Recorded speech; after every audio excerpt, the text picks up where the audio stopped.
We need you to tell us everything about how you were socialized to view us. Okay, bear with me here. White supremacy has taught us to steal your souls. Now, I don't mean soul in the ethereal, otherworldly sense, but in the sense of an innate connection to our own human spirit. That is a connection between the mind and body that white culture alienated white people from in order to give us the power to dehumanize people of colour in the way that we have. Because we lack that incredibly meaningful connection with ourselves, we steal and appropriate that from other cultures around the world. We love these expressions of soul and spirit, but hate that we can't do it and resent you for that. We love to have it, but hate when you have it. I'm trying to express this another way, but it's hard. It is necessary for human beings to express their emotions and to feel their feelings. Those feelings flow through us as a form of communication from within our bodies. It's a balancing process. It's about life regulation and good health. But huge portions of particularly white cultures have tried to sever our connection from those feelings and suppress them with kind of intellectualization and like mind over matter. And that's been really unhealthy for us on a psychological level because those feelings are fundamental to our well-being. So these ideas of feeling suppression are dehumanizing, but are also foundational to white supremacy and capitalism. So this disconnection with our feelings can, for some people, go so deep that when they see people of other cultures expressing their feelings happily and easily, they get really angry about that and hate on them just for that expression of self. I believe that all religious, spiritual or divine experiences human beings have ever had are the result of our innate connection to the universe. These experiences are naturally occurring and flow through our bodies and up into our minds, but in white cultures, for whatever reason, we have severed this connection, leaving the mind alienated and on its own. This was utilised as a form of population control and during colonial times was used to weaponise white people against black, indigenous and people of colour.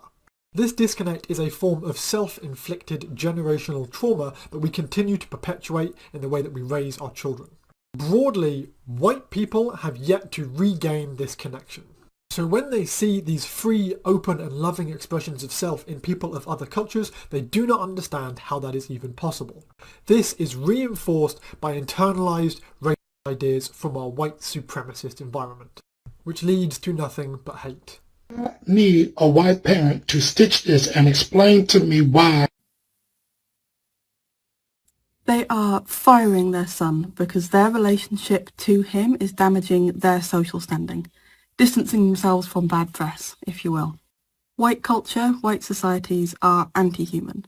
To do all the shit we did, we had to disregard our innate value system and assign a new one to all humans and human relationships based in proximity to and perpetuation of whiteness.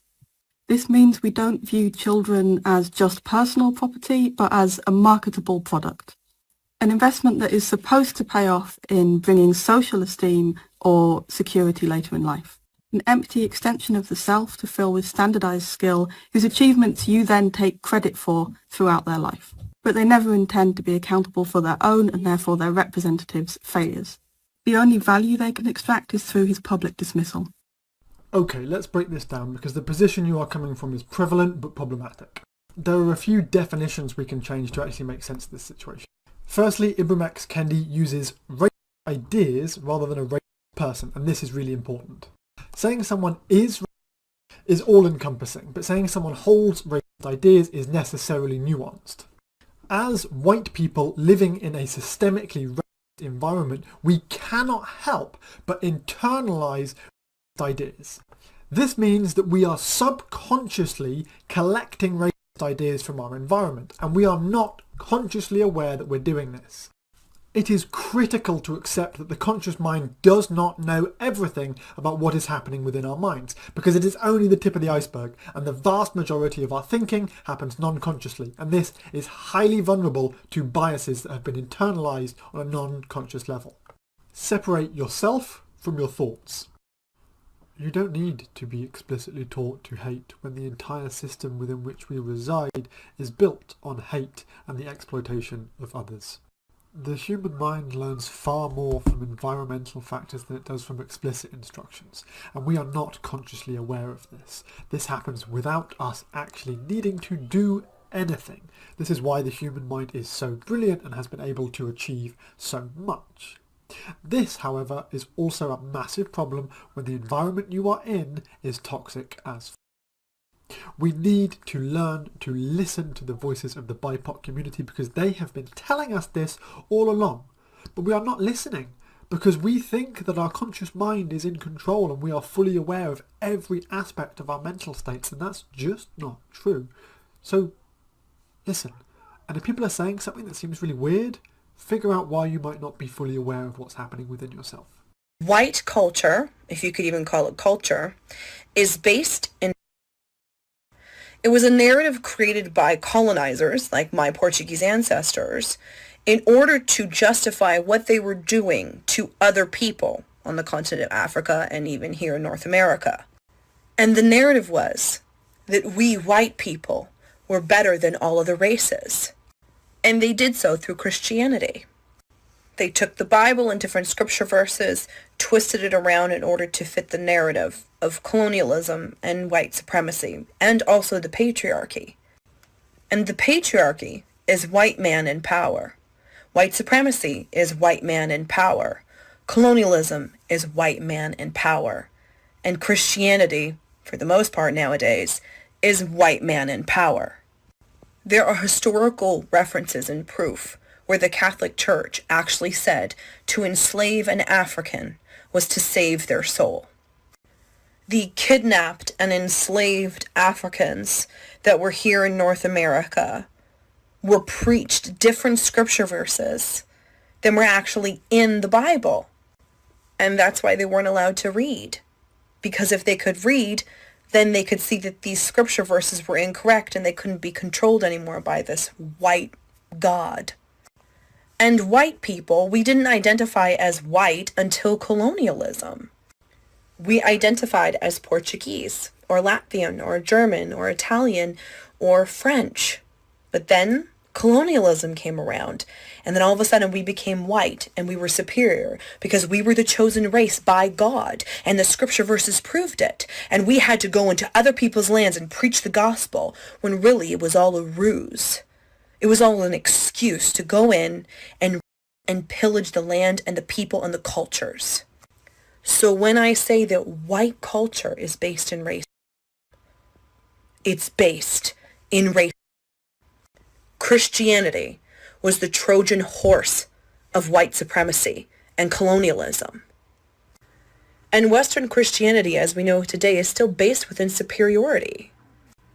All Christians think that they're better than everybody else. I grew up in it. I'm very familiar with the culture.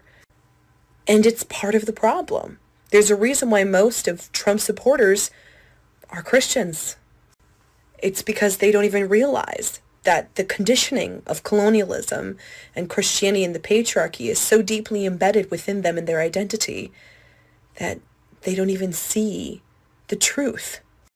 Christianity is based in superiority, in white superiority, in white culture, which is all based in race. Here's the thing. As white anti, we need to ditch this idea of, oh, I'm not racist, I'm above it. Assume you are. You have internalized ideas that you are unaware of, and rather than saying, oh no, I'm better than that, be ready to deal with the consequences of those racist ideas coming forth. So when a black, brown, indigenous or melanated person says to you, that was, you don't get defensive. You say, oh damn, you're probably right. I'm going to stop and fucking deal with this right now before I put more of this harm out into the world. I know why people do this. It's because they have a very set idea of what objective reality is, and they think everyone experiences that objective reality in exactly the same way. They don't seem to understand that individual experiences vary enormously and perception of reality varies enormously. So they believe that their experience of reality, i.e. not experiencing as a white person means that racism doesn't exist anywhere. They don't seem to be able to grasp that other people have different experiences of reality to them, because that would confuse the idea of there being a singular objective reality. When we have one physical reality, but an infinite number of kind of mental realities, why always with the biting, little cat?